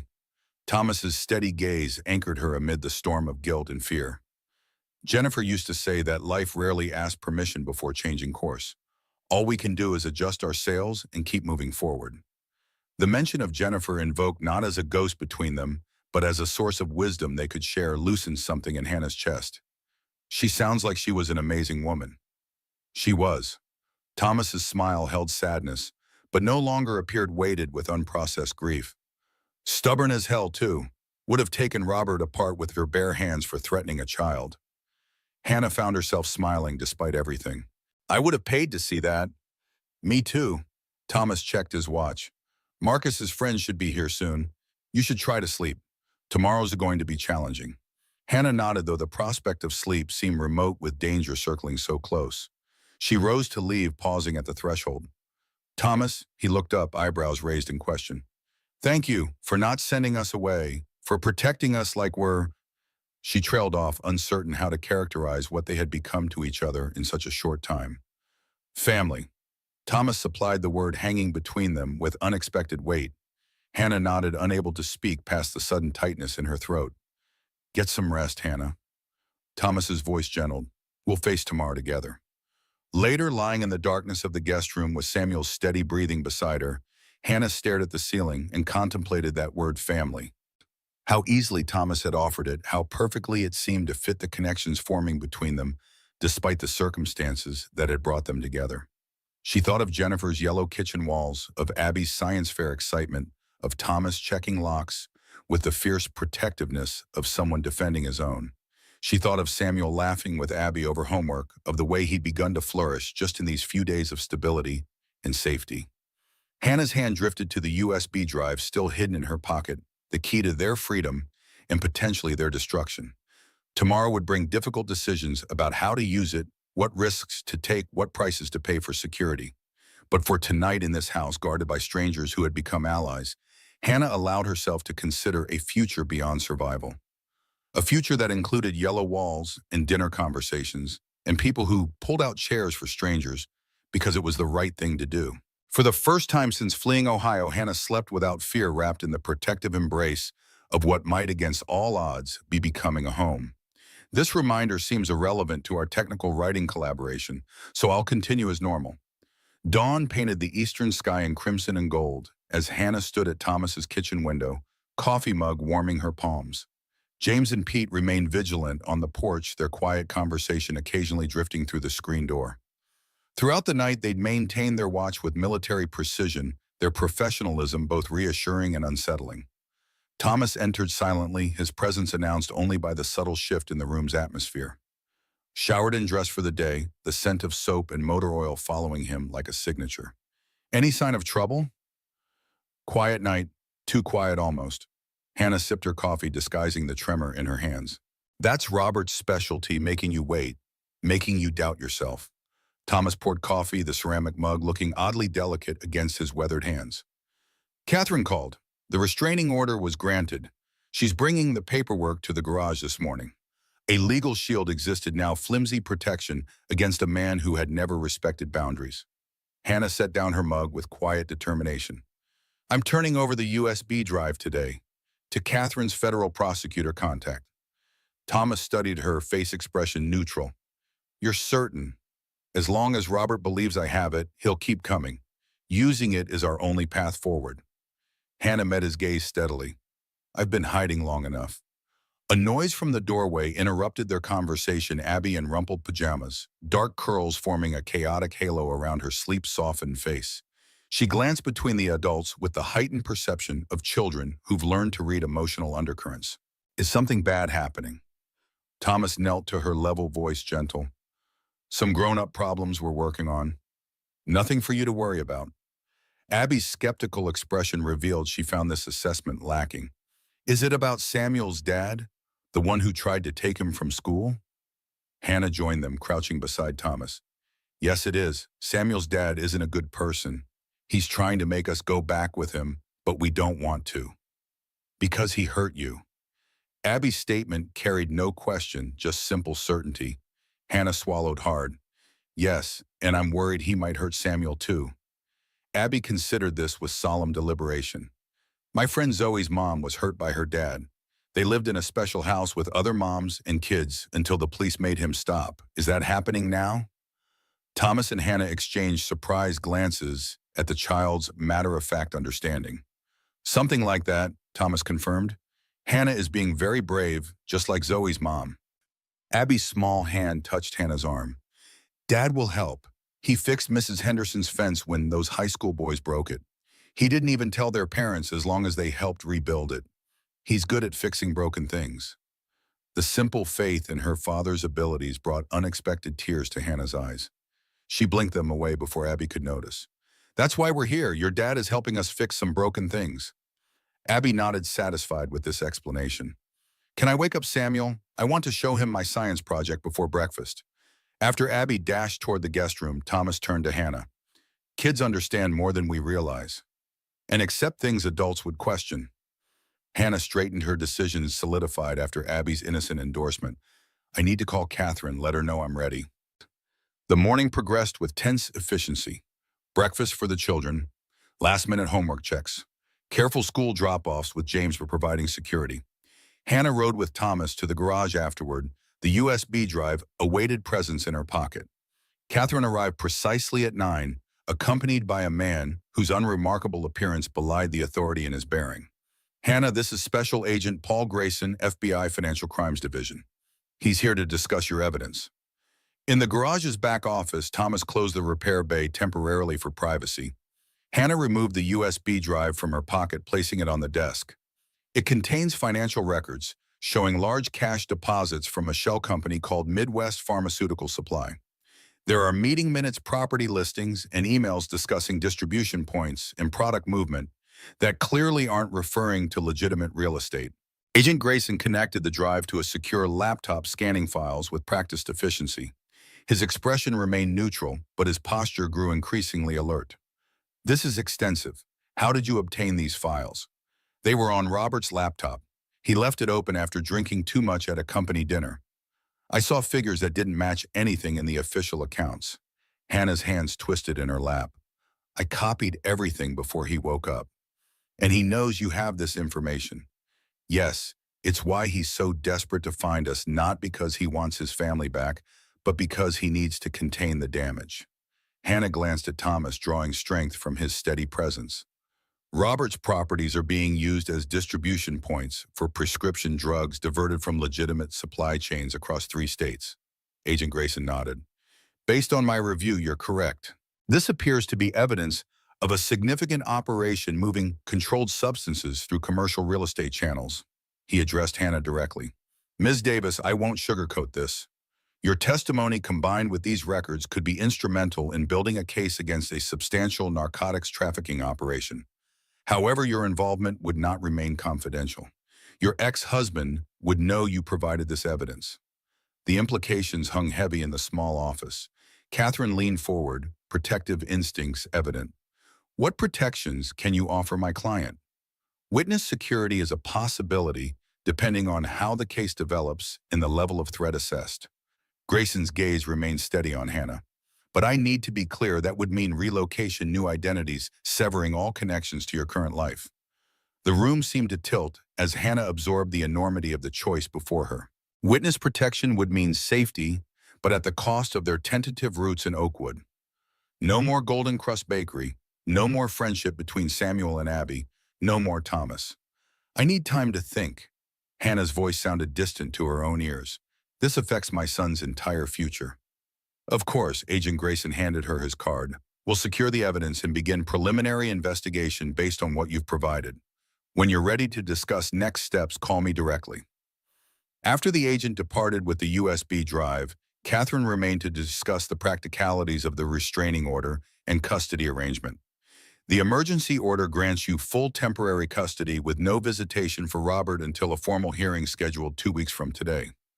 And if he violates the restraining order, Thomas asked what Hannah couldn't, he'll face arrest and criminal charges. But Catherine hesitated, professional demeanor momentarily slipping to reveal genuine concern. These orders are only as effective as the enforcement behind them. You should maintain all security precautions. After Catherine left, silence settled over the garage office.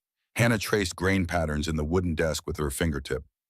Witness protection would mean leaving everything behind, starting over, again. Thomas leaned against the filing cabinet, arms crossed. It would keep you safe. Would it? Or would it just be another form of running? Hannah looked up, searching his face for answers neither possessed. Samuel's thriving here. For the first time in years, he's just being a kid making friends excited about school, not constantly looking over his shoulder. And are you thriving too? Thomas's question cut to the heart of her dilemma. Hannah considered the past week the work at the bakery, leveraging long-dormant skills, the growing ease between herself and Thomas, the community that had embraced them despite their sudden appearance. I'm starting to remember who I was before Robert, who I could be now. Thomas nodded, understanding, flowing between them without elaboration. Then we fight here, on ground we choose. We. The plural pronoun still startled her with its implication of shared purpose. This isn't your battle, Thomas. It became my battle the moment you sat at my table. Thomas straightened with quiet resolve. Let's get back to work. We've got cars to fix and a strategy to develop. The remainder of the morning passed in focused activity, Thomas attending to scheduled repairs, while Hannah organized invoices and answered calls. The mundane task provided welcome distraction from weightier decisions looming on the horizon. At noon, Marcus arrived with lunch and troubling news. Robert Davis reserved a room at the Oakwood Inn yesterday. Marcus set down paper bags containing sandwiches. My cousin works maintenance there. Davis has been asking questions about local real estate, specifically properties near the highway interchange. Thomas unwrapped his sandwich with methodical precision, establishing a business reason for being here. Smart. He also asked about Warren Automotive by name. Marcus's expression darkened. Wanted to know who owns it, how long it's been around.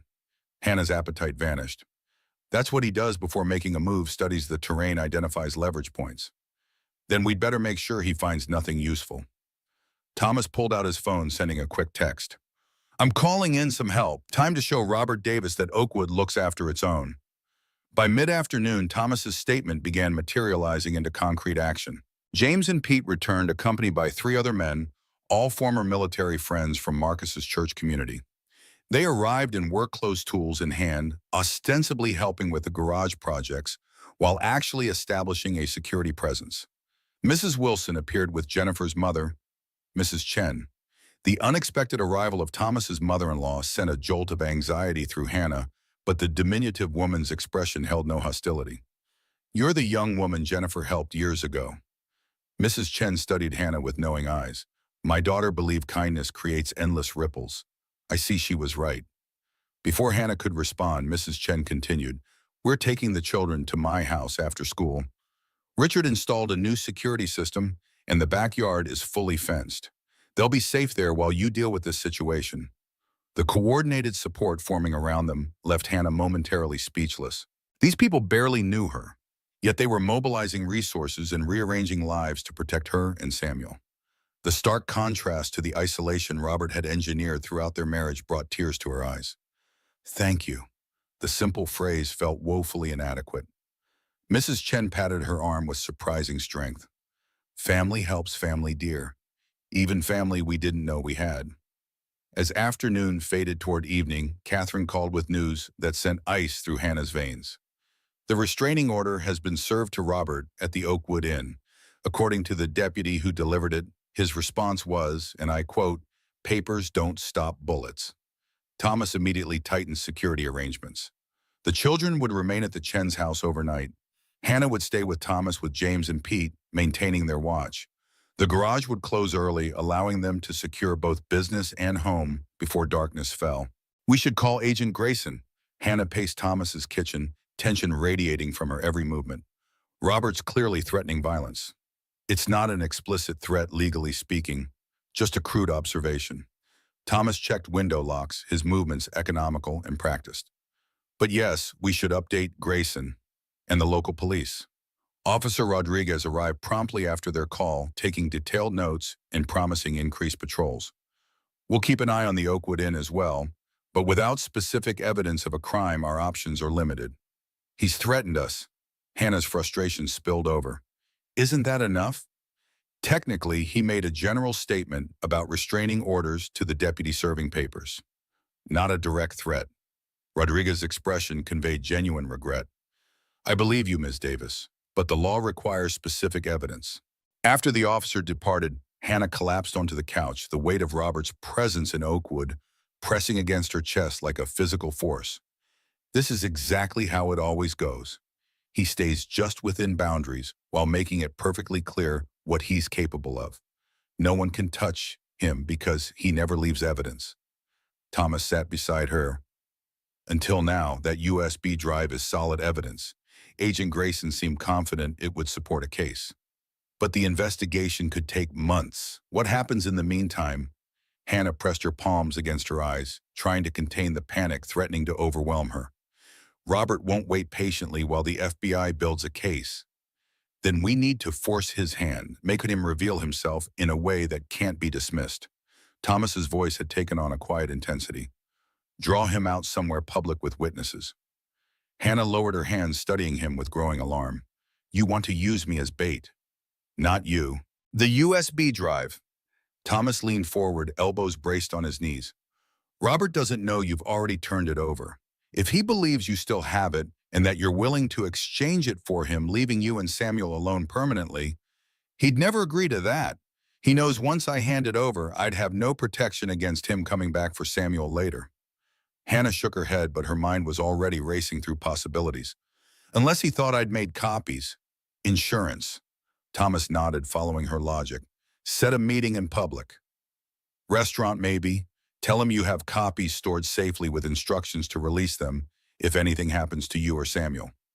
He'd want proof I have the original. Hannah's anxiety channeled into strategic thinking.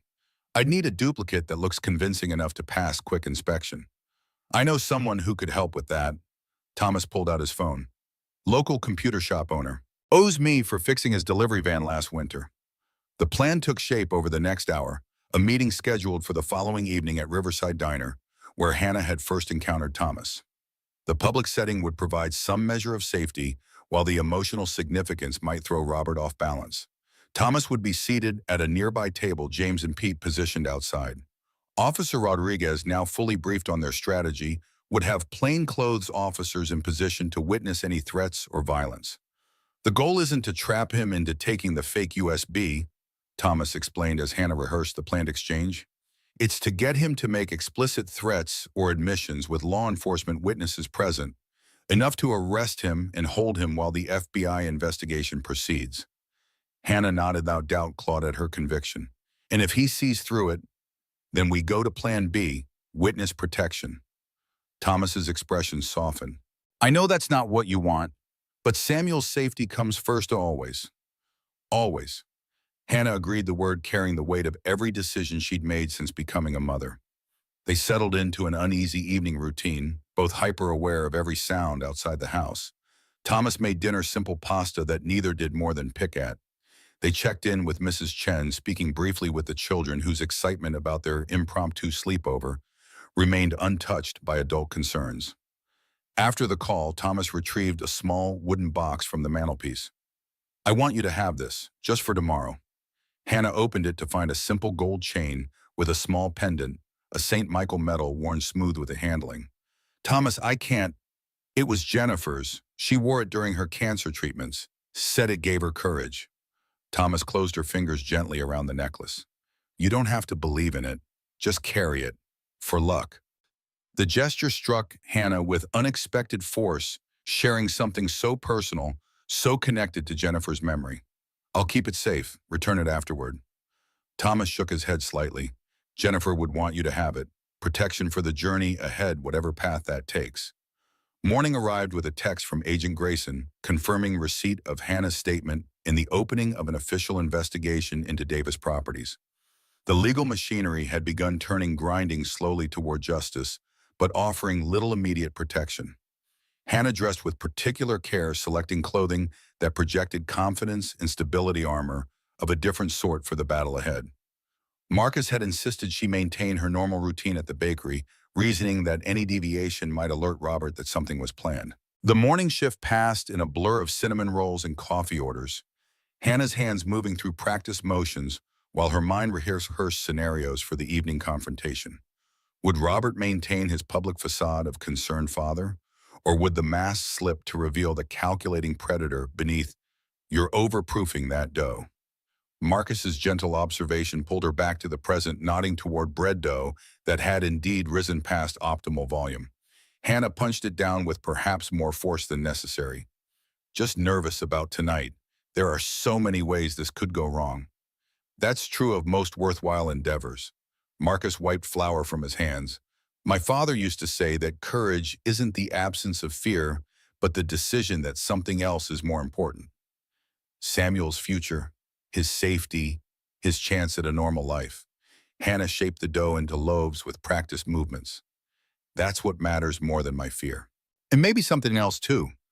Marcus's knowing glance carried implications Hannah wasn't prepared to examine. She concentrated on scoring the bread loaves, avoiding his gaze. Thomas has been incredibly kind. He and Abby both. Kindness is just the beginning of what I've seen developing between you two. Marcus slid the loaves into the oven. Thomas was a ghost for 3 years after Jennifer died, going through motions existing without living. Then you showed up at his table and suddenly he's making plans again, thinking beyond the next oil change or parent-teacher conference. Hannah's hands stilled on the counter. I can't replace Jennifer. No one's asking you to, least of all Thomas. Marcus adjusted the oven temperature. Hearts aren't replacement parts. They're more like gardens, capable of growing new life even after the harshest winter. The bakery door chimed, interrupting their conversation. Hannah glanced up, her breath catching, as Robert Davis entered, impeccably dressed in a tailored suit that probably cost more than she'd earn in a month at the bakery.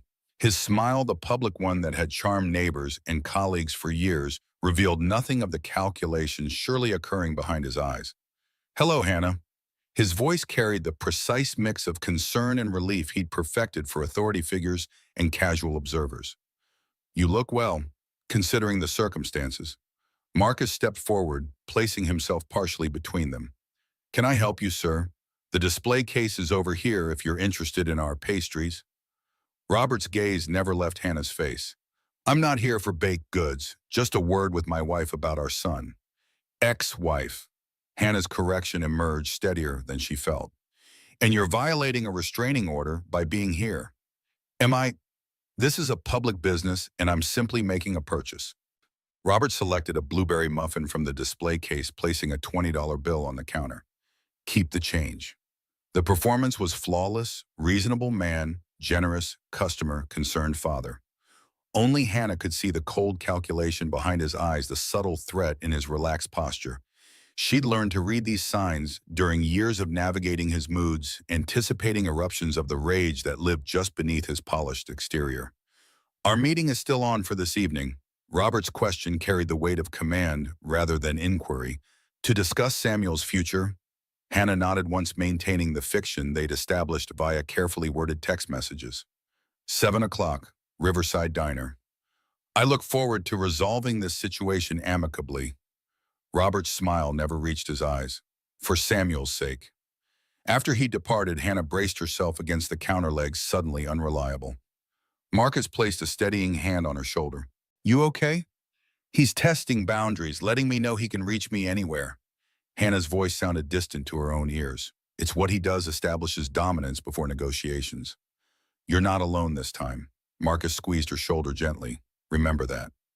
The remainder of the day passed with excruciating slowness, each hour stretching endlessly as the appointed meeting time approached. Hannah finished her shift, returned to Thomas's house to change clothes, checked in with Mrs. Chen about the children, and reviewed the plan one final time with Officer Rodriguez. We'll have officers at 3 tables plus 2 outside. If he makes any threats or admissions regarding the evidence or his intentions toward you or Samuel, we can arrest him. Rodriguez checked his concealed microphone. The wire you're wearing will transmit to our recording equipment. Try to get him talking about why he wants the USB drive specifically. Hannah nodded, hyper-aware of the small device taped between her shoulder blades. And if he searches me, he won't risk that in a public restaurant. Thomas's certainty provided minimal reassurance. But if anything feels wrong, any hint that he's onto us, you walk away immediately. Signal word is cheesecake. Say it, and we move in regardless of whether we have cause for arrest. 6:45 found Hannah seated at a corner booth in Riverside Diner, the same table where Thomas had once maintained his solitary vigil. The symmetry wasn't lost on her, another fateful encounter in this unremarkable roadside establishment. Thomas occupied a booth across the restaurant, positioned to observe without being immediately visible to someone entering. James sat at the counter, appearing absorbed in the evening paper. Officer Rodriguez and his partners blended with the dinner crowd, indistinguishable from ordinary patrons. At precisely 7 o'clock, Robert entered. His calculated punctuality, neither early enough to suggest eagerness nor late enough to establish dominance through waiting, typified his approach to power dynamics. He surveyed the diner with a practiced glance before sliding into the seat across from Hannah. "You're looking better than when you ran off. Less desperate." His assessment carried the same detached interest he might apply to evaluating property improvements. "Samuel doing well in his new school?" Hannah ignored the provocation. "I have what you want. The question is whether you're prepared to give me what I need in return." "And what would that be?" "Besides my son, whom you kidnapped." Robert signaled to Doris for coffee, his manner relaxed despite the accusation. "Legal documentation guaranteeing you'll drop all custody claims and leave us alone permanently." Hannah kept her voice steady, focusing on the script they'd prepared. "In exchange for the USB drive and all copies." Robert's laugh held no humor. "You expect me to sign away my parental rights for some stolen files you've developed quite an imagination during your little adventure." "Not imagination. Leverage." Hannah leaned forward slightly. "Those files document every transaction between Davis Properties and Midwest Pharmaceutical Supply. Every shipment, every payment, every distribution center. Enough to put you away for 20 years. A flicker of something rage, perhaps, or calculation crossed Robert's features before his mask of civility reasserted itself.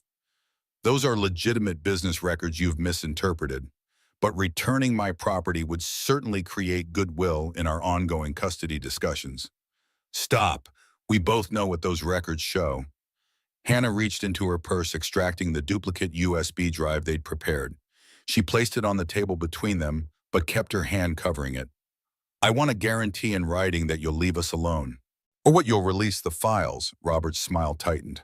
"To whom? The police, FBI? Do you really think I don't have protection in those agencies?" Hannah felt a chill at the implication.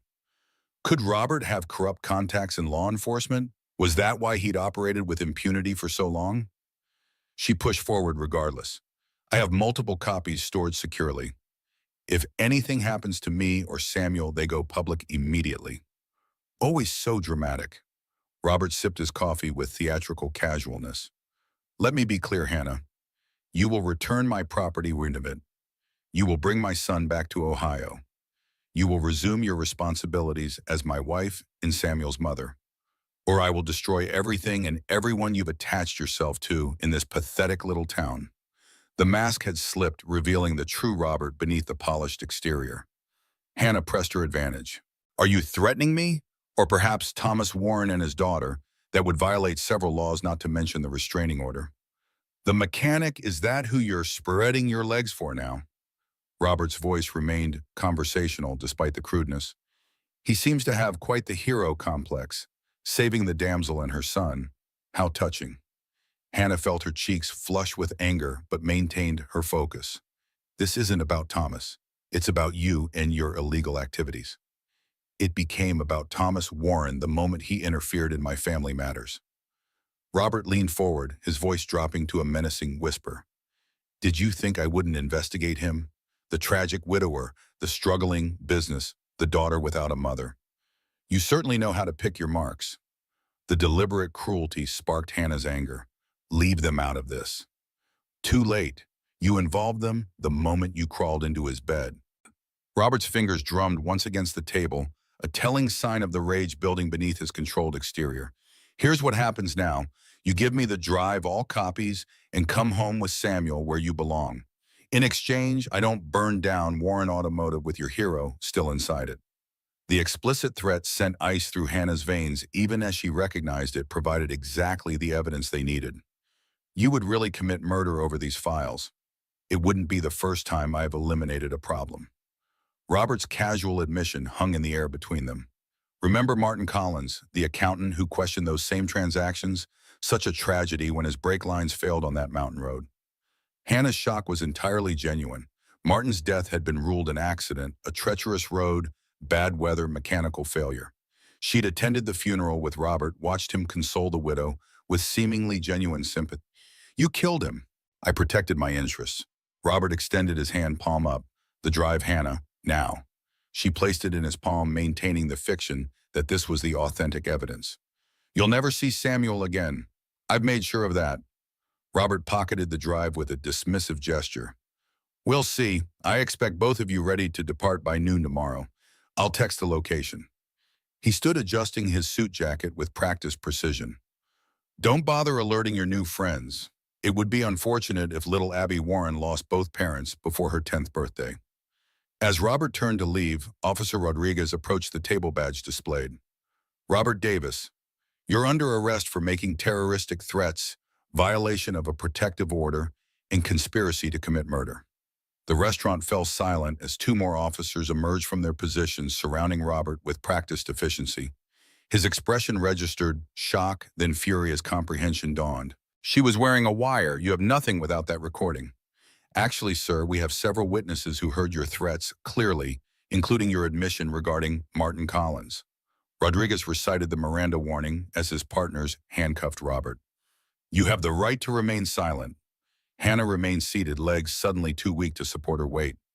Across the restaurant, Thomas made his way to her table, navigating between curious onlookers as the officers escorted a still protesting Robert outside. You did it. Thomas slid into the booth across from her, his eyes searching her face for signs of distress. Are you okay? Hannah nodded, though okay seemed an inadequate description for the emotional tempest roaring through her. He admitted to killing Martin. I never suspected. I attended the funeral.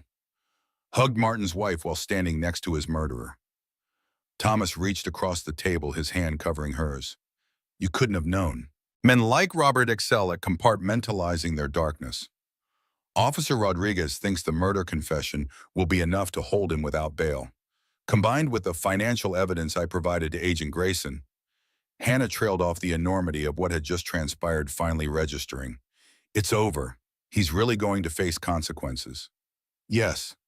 Thomas squeezed her hand gently. You're free. Both of you. The simple declaration unlocks something within Hannah, a dam holding back 3 years of fear, vigilance, and desperate hope.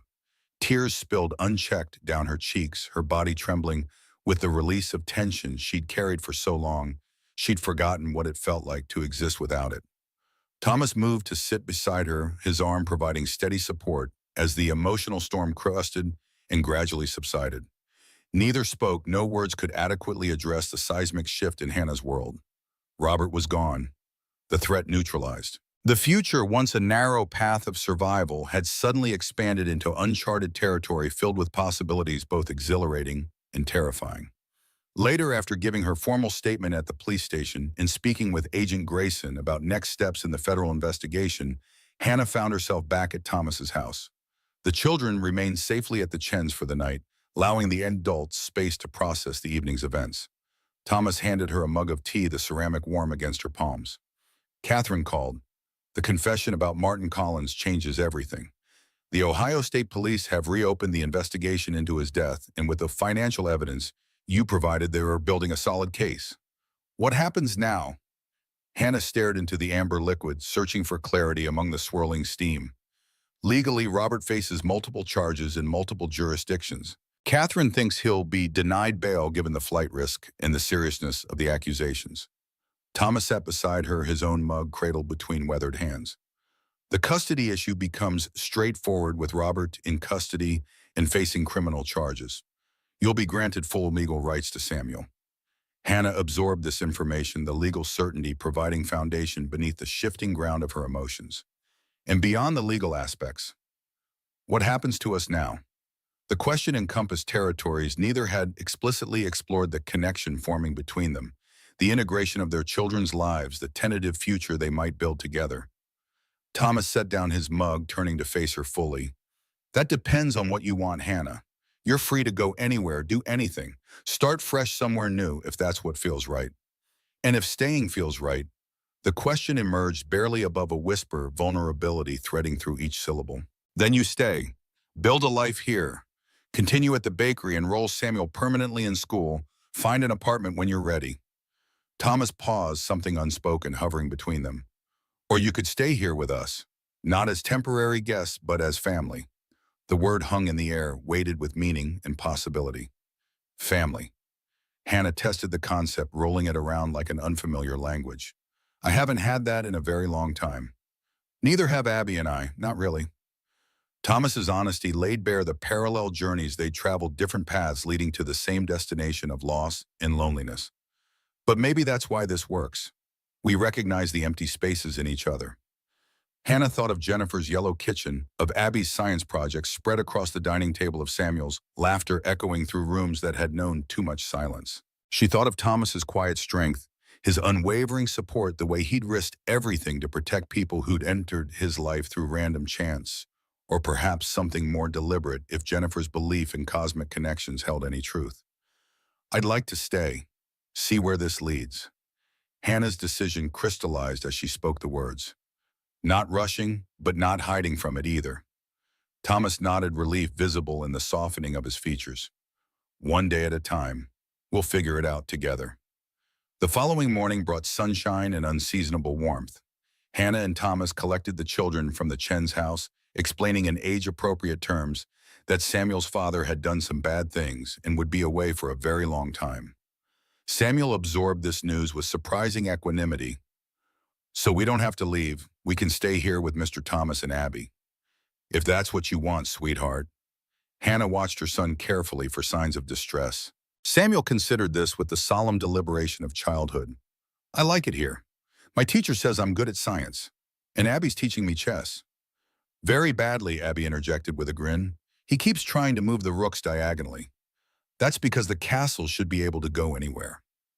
Samuel's indignation triggered laughter from both children, the sound washing away the remaining tension of the previous day's events. 3 months passed with remarkable swiftness. Robert remained in custody, denied bail due to the severity of the charges and evidence uncovered during the expanding investigation. Davis Properties faced federal seizure as investigators documented its role in pharmaceutical distribution across multiple states. Hannah provided ongoing testimony, her cooperation strengthening both the criminal case and her position in the now uncontested custody proceedings. Life in Oakwood settled into comfortable rhythms. Hannah continued working at Golden Crust, her natural talent for baking, leading to increased responsibilities. Samuel thrived in school, particularly in science classes, his natural curiosity nurtured by teachers who recognized his potential. Thomas and Hannah's relationship evolved with careful deliberation, neither rushing nor denying the deepening connection between them. The apartment with yellow walls remained Hannah and Samuel's official residence, though they spent increasing time at Thomas's house. As Christmas approached, Hannah found herself preparing for Golden Crust's holiday charity dinner, a community tradition Marcus had maintained for decades. This year, however, carried special significance as Marcus proposed expanding the event into a full-service meal for anyone spending the holiday alone or in need. Sweet Grace Bakery, Marcus suggested one morning, pointing to the empty storefront adjacent to his establishment. That's what we'll call your section when we expand, for those who need warmth. Hannah stared at the proposed sign design, emotion catching in her throat. Sweet Grace. Thomas told me the story how Jennifer helped you when your mother passed. Grace is what you both needed then and what you've found again now. Marcus squeezed her shoulder gently. Seems fitting. On December 23rd, Hannah stood in the newly renovated space connecting Golden Crust to what would soon become Sweet Grace Bakery. Tables filled every available inch, decorated with simple centerpieces created by Abby and Samuel. Community members had donated food for the free Christmas dinner. As guests began arriving, families struggling, financially elderly, folks without relatives nearby, individuals seeking connection during the holiday season, Hannah felt a sense of completion unlike anything she'd experienced before. This was purpose manifested, creating a space where others could find the same welcome she'd received at Thomas's table 3 months earlier. Thomas appeared beside her, looking uncharacteristically nervous. Everything's ready? Hannah nodded, surveying the room with satisfaction.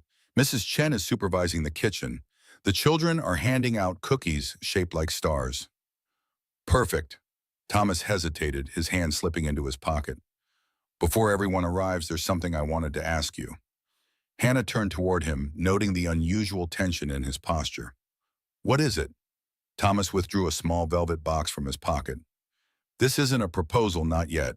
It's too soon for that, and we both know it. He opened the box to reveal a simple silver ring set with a yellow stone. But it is a promise. That when you're ready, if you're ever ready, I'll be here. We'll be here. Hannah stared at the ring speechless. The citrine stone caught the light, warm and golden like Jennifer's kitchen walls, like the future suddenly spreading before them. Thomas, you don't need to answer now, or ever if that's not what you want. Thomas closed the box, placing it in her palm. Just know that you've brought life back to places I thought would stay empty forever. You and Samuel both. Hannah closed her fingers around the box, the weight of it grounding her in this moment of unexpected grace. A year ago, I walked into a diner with my son, terrified and hopeless, and a stranger pulled out a chair. Best decision I ever made. Thomas's smile reached his eyes, the grief that had once dominated his features, now merely one thread in a more complex tapestry. Hannah placed her free hand against his cheek. Thank you for seeing us, for making space at your table. Thank you for filling the empty chairs. Thomas covered her hand with his own.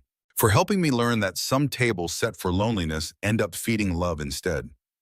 Behind them, guests continued arriving, filling the bakery with conversation and laughter. Samuel and Abby darted between tables, distributing cookies and collecting hugs. Mrs. Chen supervised volunteers serving dinner. Marcus greeted newcomers with booming welcome. And in the midst of it all, Hannah and Thomas stood together, two people who had lost everything, found each other in the wreckage, and begun building something new. Not a replacement for what had been taken, but a continuation of the fundamental truth Jennifer had recognized a decade earlier, that kindness creates endless ripples, connecting people who need each other across time and circumstance. Outside, snow began falling against the darkening sky. Inside Sweet Grace Bakery, the sign glowed bright against the winter night. Warm meals, warm hearts. And beneath it, a family forged not by blood, but by choice, gathered around tables no longer empty, chairs no longer waiting, hearts no longer alone.